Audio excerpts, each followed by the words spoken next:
नमस्ते। कैसे हैं आप सब। तो आशा करता हूँ कि अपने अपने घरों में होंगे, सुरक्षित होंगे और पढ़ाई कर रहे होंगे, आईपीएल देख रहे होंगे। तो लगातार छठा टेस्ट ये आपके समक्ष मैं प्रस्तुत करने जा रहा हूँ और मैं खुद आश्चर्यचकित हूँ कि ये लगातार छठा टेस्ट मैं इतने कंटिन्यूसली कैसे लिख पा रहा हूँ। पर जो भी हो, लगभग 50-60 लोग टेस्ट लगातार दे रहे हैं, तो इसीलिए मेरा मोटिवेशन बना हुआ है। तो टेस्ट स्टार्ट करने से पहले आपसे छोटी सी बातचीत हो जाए, तो एक सेकेंड, ये आपके समक्ष में आ गया। ठीक है। तो देखिए, मैं एक बात कहना चाहता हूँ कि टेस्ट आप कल ही टिप्पणी बॉक्स में हमारे एक साथी ने लिखा कि आप क्वेश्चन कहाँ से बनाते हो। तो सरस्वती पांडे, गोविंद पांडे की पुस्तक है, दृष्टिनेट जेआरएफ की पुस्तक है। तो यही सब क्वेश्चन, जो किताबें आपके पास हैं जनरली, उसी से मैं क्वेश्चन बनाता हूँ। और दूसरी बात यह है कि मैं रोज़ एक ही बात कहता हूँ आपको कि आप, पहला लाइन यही कहता हूँ कि आप टेस्ट देने के बाद अपना अंक और अंतिम प्रश्न का अंक साझा करें। आप करते क्या हो, आप करते हो कि 20वें प्रश्न का उत्तर तो साझा कर देते हो हमारे साथ, पर शेयर करते क्या नहीं, अपने मार्क्स वो सीक्रेट रखते हो आप लोग। तो आज से प्लीज़ आप अपने अपने मार्क्स भी शेयर करो मेरे साथ, क्योंकि देखिए ऐसा करने से क्या होगा कि आपका सेल्फ इम्प्रूवमेंट तो होगा ना। क्योंकि हम टेस्ट क्यों देते हैं, आप, ऐसा तो नहीं है कि ये 20 क्वेश्चन देने से आप निर्णायक भूमिका होगी आपके परीक्षा में। ये आपके सतत मूल्यांकन के लिए है। तो अगर आप टेस्ट में अंक लिखोगे तो आपको पता चलेगा ना कि मेरे इस टेस्ट में इतने मार्क्स आए, फिर इस टेस्ट में इतने मार्क्स आए, इसमें ज़्यादा क्यों आए, इसमें कम क्यों आ रहे हैं, किस टॉपिक में क्वेश्चंस गलत हो जा रहे हैं। तो प्लीज़ आज जो है आपको क्या करना है, 20वें अंक का प्रश्न के उत्तर भी आपको लिखना है, और साथ साथ अपने अंक भी हमारे साथ आप शेयर करेंगे। और आज ही नहीं, आज तो मैं आपसे रिक्वेस्ट कर रहा हूँ, तो मुझे पता है कि बहुत सारे लोग आज शेयर करेंगे। आज ही नहीं बल्कि आप आगे भी करिए, ये आपके लिए ही अच्छा है। ठीक है। तो चलिए, मैं फिर से अदृश्य हो जा रहा हूँ और हम चलते हैं अपने टेस्ट की ओर। तो चलिए, अब हमारा टेस्ट स्टार्ट हो रहा है। पहला प्रश्न है कि भाषा बहुत परिष्कृत और परिमार्जित न होने पर भी कबीर की उक्तियों में कहीं कहीं विलक्षण प्रभाव और चमत्कार है। प्रतिभा उनमें प्रखर थी, इसमें कोई संदेह नहीं। यह कथन किस आलोचक का है? और विकल्प दिए गए हैं: डॉक्टर नगेंद्र, आचार्य हजारी प्रसाद द्विवेदी, डॉक्टर राममूर्ति त्रिपाठी और आचार्य रामचंद्र शुक्ल। सही उत्तर होगा आचार्य शुक्ल। दूसरा प्रश्न है कि निम्नलिखित में से कौन सा कवि रीतिबद्ध परंपरा में है? कौन सा कवि रीतिबद्ध परंपरा में है? विकल्प दिए गए हैं: बिहारी, घनानंद, मतीराम और आलम। सही उत्तर होगा मतीराम। तीसरा प्रश्न है कि हिंदी की भक्ति काल बाहरी आक्रमण की प्रतिक्रिया है। हिंदी की भक्ति काल जो है बाहरी आक्रमण की प्रतिक्रिया है। यह कथन किस विद्वान का है? विकल्प दिए गए हैं: जॉर्ज ग्रियर्सन, आचार्य हजारी प्रसाद द्विवेदी, आचार्य शुक्ल और उपर्युक्त में से कोई नहीं। सही उत्तर होगा विकल्प सी। चौथा प्रश्न है कि लोकनायक वही हो सकता है जो समन्वय करने का अपार धैर्य लेकर आया हो। लोकनायक वही हो सकता है जो समन्वय करने का अपार धैर्य लेकर आया हो। उनका सारा काव्य समन्वय की विराट चेष्टा है। तुलसीदास के संबंध में यह कथन किसका है? विकल्प दिए गए हैं: रामचंद्र शुक्ल, हजारी प्रसाद द्विवेदी, नंद दुलारे वाजपेयी और जॉर्ज ग्रियर्सन। सही उत्तर हो जाएगा, जी हाँ, आचार्य हजारी प्रसाद द्विवेदी। पांचवा प्रश्न है कि छायावाद और उत्तर छायावाद के बीच कुछ वैसा ही संबंध है जैसा मध्यकाल में भक्तिकाल और रीतिकाल के बीच था।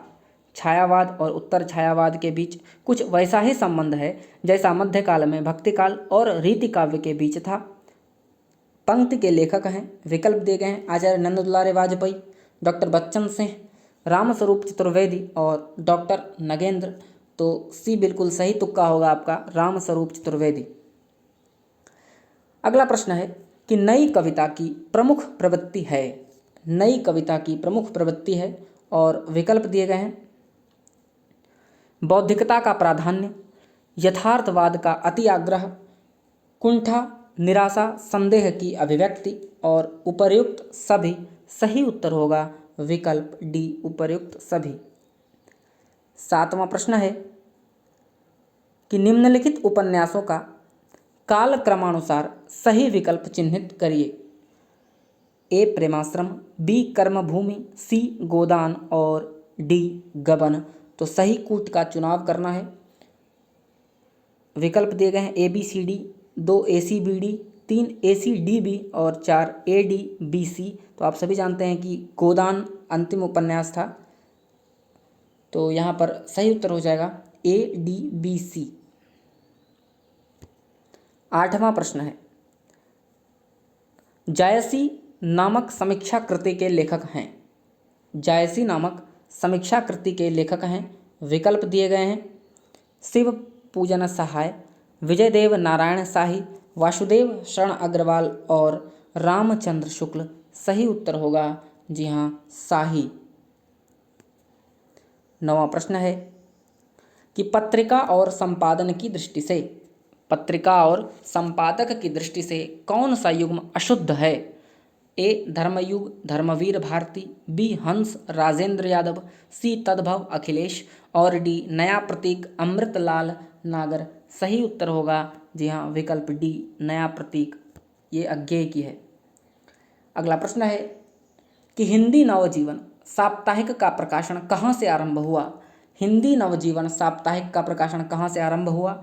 विकल्प दिए गए अहमदाबाद, कलकत्ता, इलाहाबाद और लखनऊ। सही उत्तर हो जाएगा अहमदाबाद। 11वां प्रश्न है कि किस रचनाकार ने पौराणिक आख्यानों को अपने उपन्यासों में सर्वथा नए और विश्वसनीय रूप में प्रस्तुत किया। किस रचनाकार ने पौराणिक आख्यानों को अपने उपन्यास में सर्वथा नए और विश्वसनीय रूप में प्रस्तुत किया। विकल्प दिए गए हैं नरेंद्र कोहली, जयशंकर प्रसाद, वृंदावन लाल वर्मा और मोहन राकेश। सही उत्तर होगा जी हाँ विकल्प ए, नरेंद्र कोहली।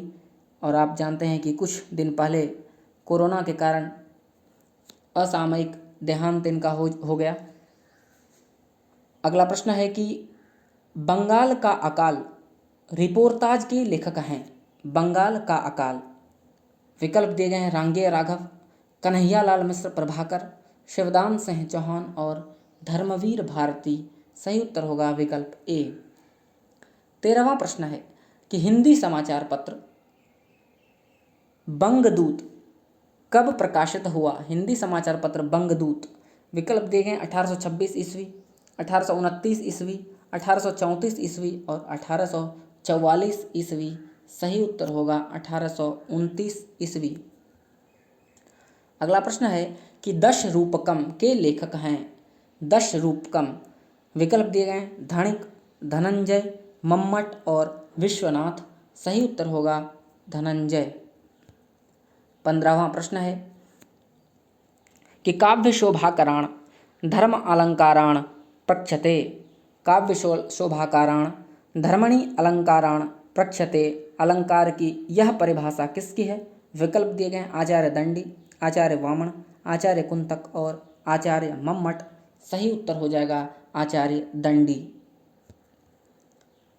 16वां प्रश्न है कि रस निष्पत्ति की विवेचना में भावकत्व और भोजकत्व की कल्पना किस आचार्य ने की। रस निष्पत्ति की विवेचना में भावकत्व और भोजकत्व की कल्पना किस आचार्य ने की। विकल्प दिए गए हैं भट्टलोल्लट, भट्टनायक, त्रिशंकुक और अभिनव गुप्त। सही उत्तर हो जाएगा भट्टनायक।